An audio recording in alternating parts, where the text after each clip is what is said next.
Good afternoon. It's July 14th, 2024, the year of our Lord. It's the Christian imperialist here, and Donald Trump has been shot. If you follow me, and there's not a whole lot of you out there that do, I mentioned this as one of the possible black swan events that could happen this year. And in that video, more or less, I said that there's going to be an assassination attempt. If it's successful, it's obviously bad for Trump. If it's unsuccessful, it's going to be good for Trump. And so that's where we are. And don't want to say that I called it because I didn't give you any specifics. I'm not the prophet or the son of a prophet, but I did say that this was a possibility that we would see in 2024. Now, I know that a lot of people have questions right now, and they're trying to determine whether or not Secret Service was incompetent. A lot of people have been talking about, hey, females in the Secret Service. While it is deplorable, I think the real evil is a little bit beyond that, the egalitarian argument, whether women can do men's jobs. So about 9 years or so, I talked to a gentleman who worked security.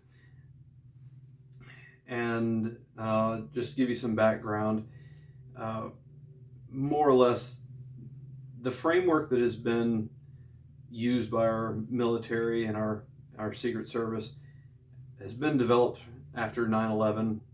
You can go online and you can Google these terms and you can see what they do, and you're going to get documentation almost 20 years old.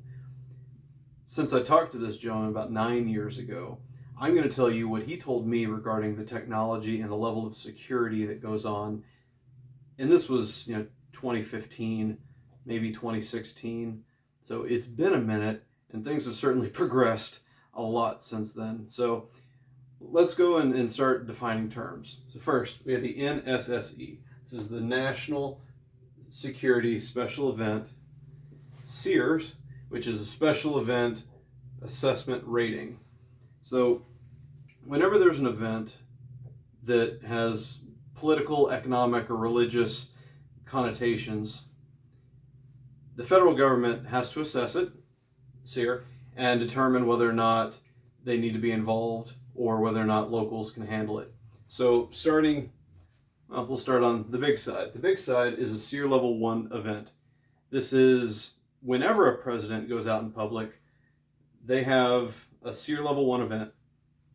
And what this does, it's not just presidents, so it's conventions, it's, say, state funerals. Whenever a head of state from, say, the UK or whoever comes and visits, we just had the NATO 75 anniversary thing going on. Those were SEER Level 1 events. Whenever the Pope comes to town, ironically, whenever a Super Bowl happens or a World Series, those get elevated to a SEER Level 1 event. Now, what does that mean? So, first of all, and this is going to be the shocking one, whenever you have an event like this, they have eyes everywhere, not just physical eyeballs, but technological eyeballs. They have 3D renderings, and this was 9 years ago, this guy was telling me, where they have things set up everywhere that have a constant stream to a command center that integrates everything you see. Everything you see. So they can have a 3D rendering put out on a tablet, so that, or like an iPad, and he can see everything going on around the event and bring it, zoom out, whatever, and see it in real time going through all these cameras that they have integrated, interlocked. And what's really hilarious is this technology has been around for over a decade, and yet we still don't know when a football crosses a goal line correctly because they don't integrate the cameras. This technology already exists, and it's what they're doing. Further, it gets even crazier. So at the Super Bowl, supposedly, you have an ungodly amount of feds that are in the crowd. So supposedly about 1 in 30, depending on the ratio, 1 in 30 people who are actually in attendance in these SEER 1 events are trained professionals. And they're placed in parts of the crowd so that within 3 to 5 seconds, if someone in the yellow shirt is doing something wrong, They can hear it in their earpiece, and they'll be covered up, and they'll be escorted off or detained or whatever, it's insane. Further, it gets even more crazy. So they can see everything. They got plants in the crowd. They're able to move. They're able to apprehend at a moment's notice. What's even crazier, here's what gets crazier. They have sensors everywhere within this area, and I'll talk about how big that area is here in a second. They'll have sensors in that area that detect two things. One, they have bomb detectors in these sensors. It's just pulling in, sniffing the wind, because canines aren't always available. They're not always as trustworthy as modern tech. I'm going to go ahead and say it. Even though they're really good, we love our canines, we love our dogs in blue or camo, but they also have sensors that detect GSR, gunshot residue. And I think they do that by detecting the barium that's left on the residue of the hand. So if you've shot a gun in the last 6 to 8 hours, or if you brought in a gun that's been shot recently, or might not even been shot recently, it might just still be lingering on there and you haven't cleaned it yet, they can detect it and they can pinpoint it by triangulating based upon these detectors where you are and be able to detain you. Now here's the thing. Whenever these events occur, you can be detained for up to 4 hours with no charges brought against you. If there's just a bit of residue on your hand, they can just put you in a box and let you wait for 4 hours until the president or until the Pope's out of the way. Then they'll release you, and you have no recourse. You're not under arrest. We're just putting you away for safekeeping for a minute until whatever threat goes away. Boom, you're gone. So with that level of security, it's pretty wild to believe that this shooter in Pennsylvania was able to get anywhere near it. Now they're saying, oh, he was outside the perimeter. Well, the problem is wherever the president goes, the perimeter is what's within a sniper's shot. It's a little bit beyond that. So it's about a half a mile from where the president is meant to be, wherever he gets out of the car and he goes up to a stage, wherever. You have the half a mile perimeter around that that's got eyes, technological eyes looking at everything, and people actively monitoring every situation. So this guy lugs a rifle, even in a case, up a pair of stairs and goes into a roof area that's got cover and concealment, and he's getting his stuff ready. That should all be seen. People are saying, where are the drones? How come we're not? They were there. They're absolutely there. There's no way. No, don't believe that they did not have eyes on this guy, which is really, really scary. Oh, people are saying that there's a guy up there. We can't see him, so no, we're not going to do anything. Bullshit. They knew. Now, let's get to the different levels. Level 1, whenever a president is out and about, major events, major heads of state, religious folks like the Pope, or maybe in the Ayatollah if he ever showed up in the West. Anyway, level 2 is almost the same significance as a level 1. It's still federal. It's all agencies, local, state, and federal, all interworking together under this one system. Level 2 is almost exactly like it, except I think this one actually protects the people and is intended to protect the people and the venue as well. This is basically a candidate. This is probably what Robert F. Kennedy has been getting right here. It's the same level of protection. Now, if you say yesterday is the level of protection, it's not. Don't believe it. But it should be the same amount of protection, especially if you're like over 10%. I think that was the threshold for the nominees when there was a big field of like 18 back in 2016. Anyway, so same level of protection, except this is expected to be a bigger venue and a bigger crowd of people. Same level of protection, same level of input from state and federal, and how many people are actually planted in the crowd. So the third one, this has mostly just state implications or big economic implications. So maybe like a playoff game or a governor, perhaps even just a senator. We have very limited federal resources going to this. A senator's in town, they're giving a speech. Schumer wants to talk about blah, blah, blah. He's got this level of protection here. Now, as we go here, this is state level. This is basically how much It's going to be all state and local police officers with maybe some advisors from the federal level. They're not going to have the full technological kit of, the full area surveillance and snipers and everything else like that.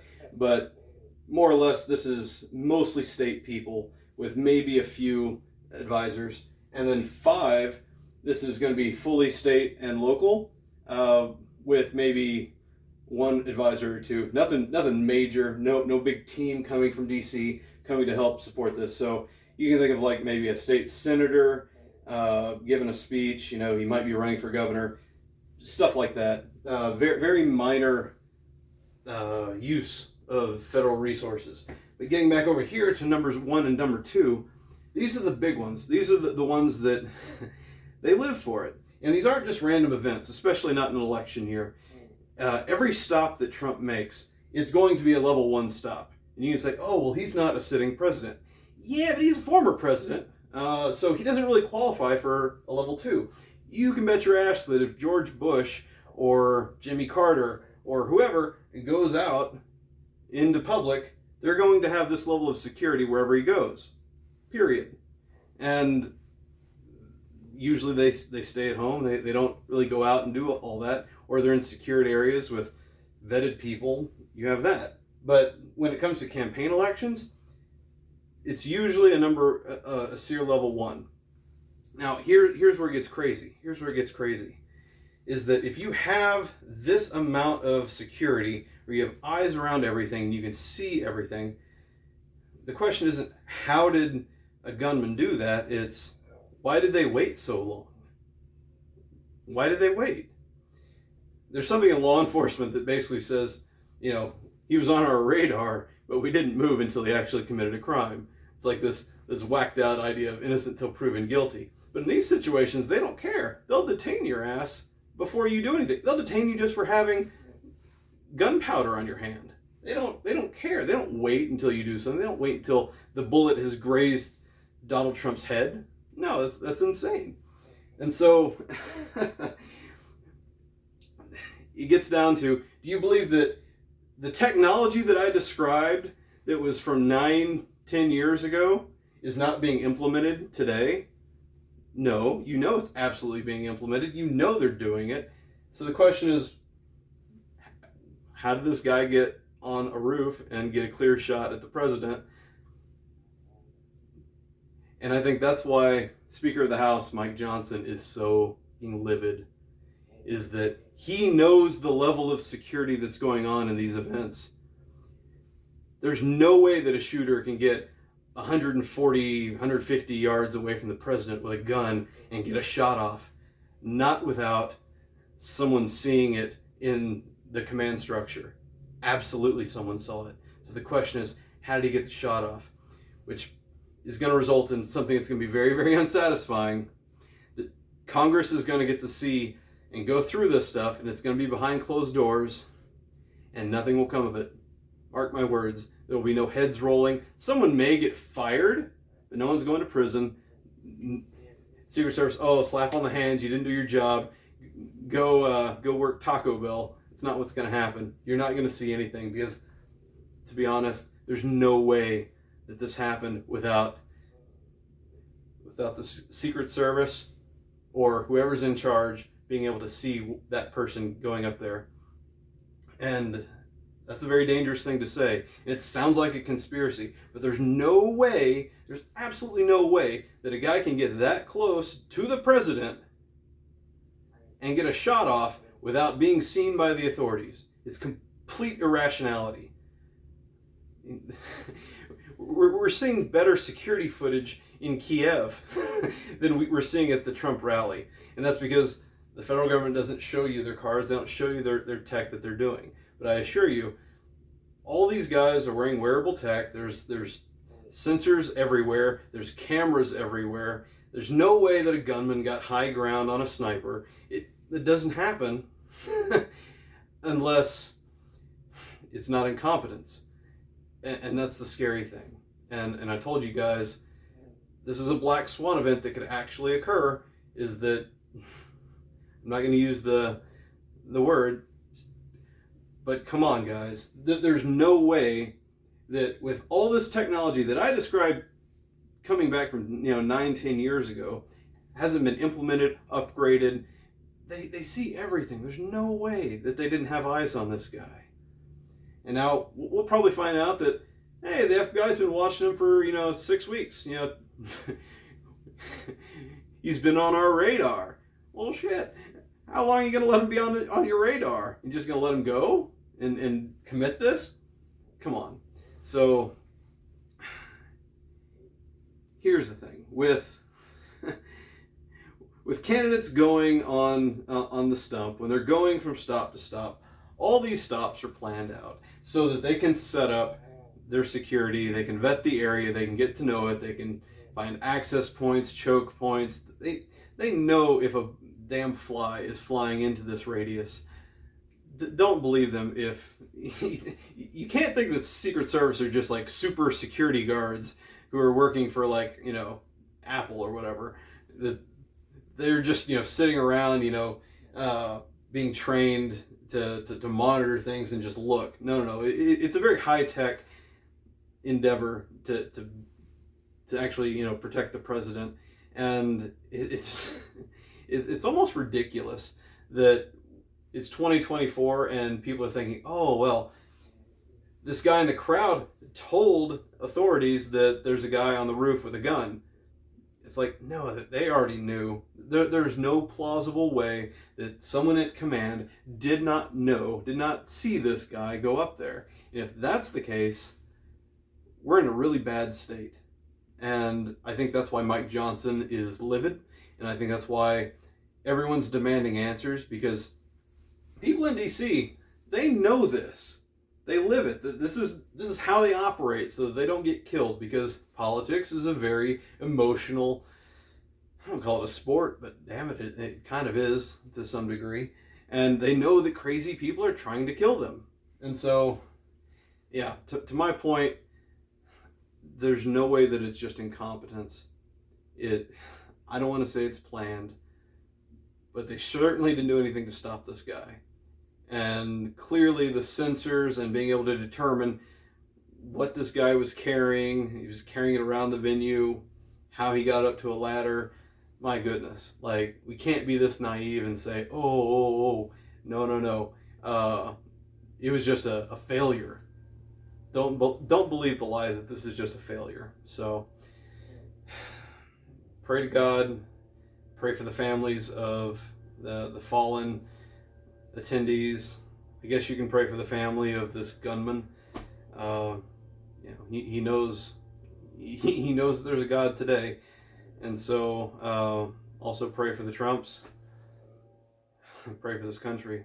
So that's all I got today, guys. Wish I had better news for you, but it's a pretty sad day. So take it easy.